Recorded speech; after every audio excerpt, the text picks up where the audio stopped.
BCS গাণিতিক যুক্তি প্রশ্ন ৭। একটি আয়তক্ষেত্রের দৈর্ঘ্য প্রস্থের দ্বিগুণ। আয়তক্ষেত্রটির ক্ষেত্রফল 1250 বর্গমিটার হলে এর দৈর্ঘ্য কত?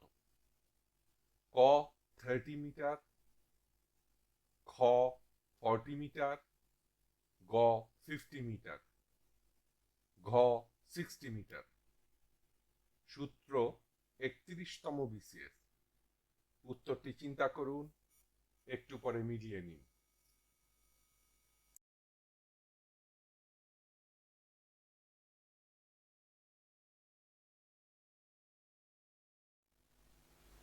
সঠিক উত্তর গ 50 মিটার।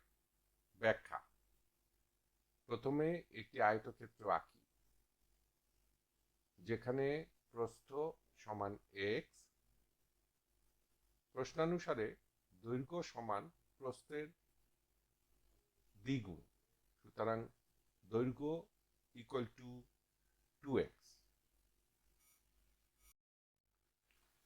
আমরা জানি দৈর্ঘ্য গুণ প্রস্থ সমান আয়তক্ষেত্রের ক্ষেত্রফল, সুতরাং আমরা লিখতে পারি বা 2x into x equal two 1250 বা 2x স্কোয়ার ইকুয়াল টু 1250। উভয় দিককে 2 দিয়ে ভাগ করলে আমরা পাবো বা x স্কোয়ার ইকুয়াল টু 625। উভয় দিক বর্গমূল করি, তাহলে আমরা পাবো বা x square root equal to 25 into 25 root over, বা x ইকুয়াল টু 25।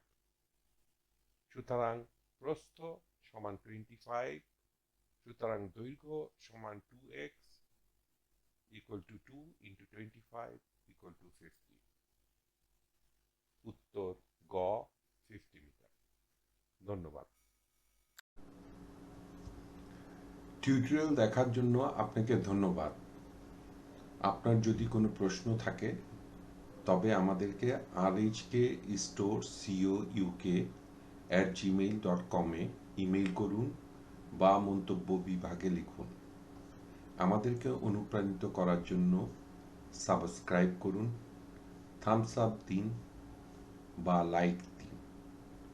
আপনার বন্ধুদের সাথে শেয়ার করুন এবং নতুন টিউটোরিয়াল পেতে বেল আইকন টিপতে ভুলবেন না।